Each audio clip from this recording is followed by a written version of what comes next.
भारत के दो राज्य, दोनों की पहचान खेती से है, दोनों की मिट्टी उपजाऊ है।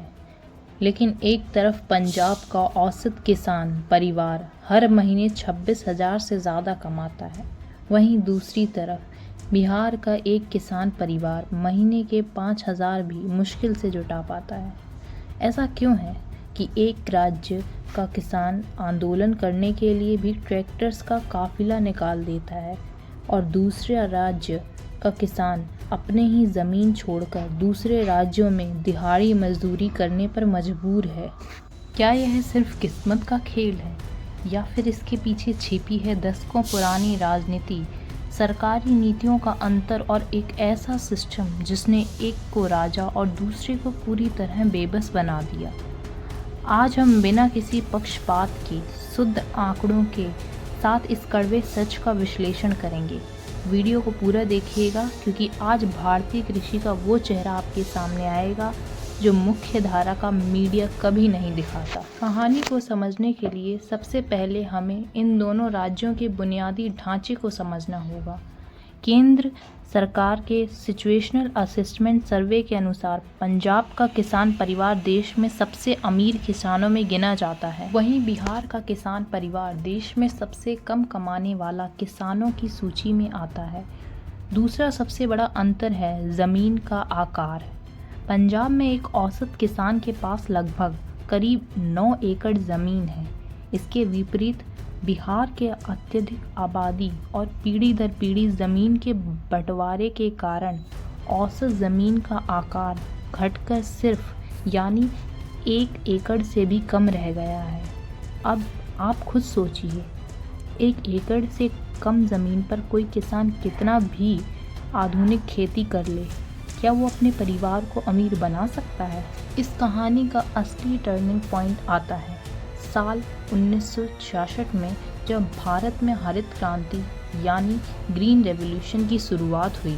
उस समय देश में अनाज की भारी कमी थी। सरकार को एक ऐसा इलाका चाहिए था जहां पानी की प्रचुरता हो और किसान नई तकनीकों को अपनाने के लिए तैयार हो। सरकार ने चुना पंजाब और हरियाणा को। पंजाब को आधुनिक बीज दिए गए, खादों पर भारी सब्सिडी मिली और सबसे बड़ी बात, सिंचाई के लिए नहरों का एक विशाल जाल बिछाया गया। आज पंजाब की लगभग 99% कृषि भूमि सिंचित है। अब ज़रा बिहार की तरफ देखिए। बिहार के पास गंगा और उसकी सहायक नदियों का अपार पानी है। मिट्टी इतनी उपजाऊ है कि सोना उगल दे। लेकिन यहाँ सरकार स्तर पर सिंचाई का बुनियादी ढांचा कभी विकसित ही नहीं किया गया। आज भी बिहार का एक बड़ा हिस्सा या तो हर साल कोसी नदी की विनाशकारी बाढ़ में डूब जाता है या फिर मानसून की बेरुखी के कारण सूखे के चपेट में आ जाता है। यानी कुदरत ने बिहार को सब कुछ दिया, लेकिन दोस्तों, कहानी का सबसे बड़ा विलेन मौसम नहीं बल्कि मार्केट है। पंजाब की खुशहाली के पीछे वहाँ का मजबूत APMC मंडी सिस्टम और MSP है। पंजाब में किसान जो गेहूं और धान लगाता है, उसका एक एक दाना सरकार तयशुदा MSP पर खरीद लेती है। किसानों को पता होता है कि उनकी फसल का खरीदार फिक्स है और पैसा सीधे बैंक खाते में आएगा। अब सुनिए बिहार की सबसे दुखद दास्तान। साल 2006 में बिहार सरकार ने एक बड़ा फैसला लेते हुए APMC एक्ट को ख़त्म कर दिया, यह सोचकर कि खुले बाजार से प्राइवेट कंपनियां आएंगी और किसानों को ज़्यादा दाम मिलेगा। लेकिन हकीकत में इसका उल्टा हुआ। मंडियां बंद होने से वहां कोई बड़ा प्राइवेट इंफ्रास्ट्रक्चर नहीं आया। नतीजा यह हुआ कि बिहार के छोटे किसानों के पास अपनी फसल को स्थानीय व्यापारियों को बेचने के अलावा कोई रास्ता नहीं बचा।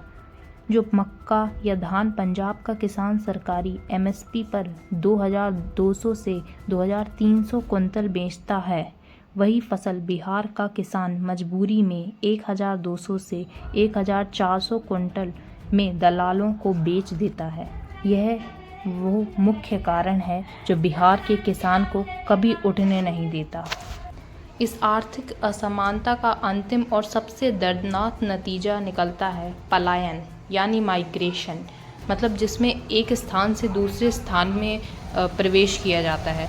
जब बिहार के खेतों से परिवार का पेट पालना असंभव हो जाता है तो वहाँ के युवा और किसान अपने घरों को छोड़कर निकलते हैं। और विडंबना देखिए, जिस पंजाब के पास ज़मीन और सरकारी नीतियाँ तो हैं, लेकिन काम करने वाले हाथों की कमी है, वहीं बिहार के किसान पंजाब के खेतों में जाकर दिहाड़ी मजदूरी करते हैं।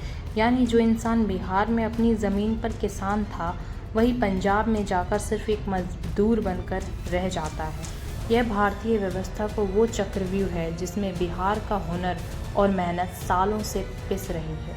दोस्तों, पंजाब बनाम बिहार की यह लड़ाई किसी राज्य की श्रेष्ठता की नहीं है। यह इस बात का सबूत है कि यह सही सरकारी नीतियाँ और मार्केट सपोर्ट जैसे MSP और मंडियाँ किसी भी डूबते हुए क्षेत्र को जिंदा कर सकती हैं, और नीतियाँ का अभाव एक समृद्ध क्षेत्र को भी बर्बाद कर सकता है। बिहार को मुफ्त के अनाज या चुनावी राशन की ज़रूरत नहीं है। बिहार के किसान को चाहिए आधुनिक सिंचाई व्यवस्था, बाढ़ से सुरक्षा और एक ऐसा बाज़ार जहां उसकी फसल की सही कीमत मिल सके, क्योंकि जब तक बिहार का किसान मजबूत नहीं होगा तब तक भारत को विकसित भारत कहना सिर्फ आपको क्या लगता है? क्या बिहार में दोबारा मंडी सिस्टम लागू होना चाहिए, या पंजाब की तरह ही पूरे देश के किसानों को समान अधिकार मिलना चाहिए? अपनी राय कमेंट बॉक्स में ज़रूर लिखें। इस वीडियो को अपने दोस्तों के साथ शेयर करें ताकि यह ज़रूरी आर्थिक विश्लेषण हर किसी तक पहुँचे। चैनल को सब्सक्राइब करना ना भूलें। जय हिंद, जय भारत।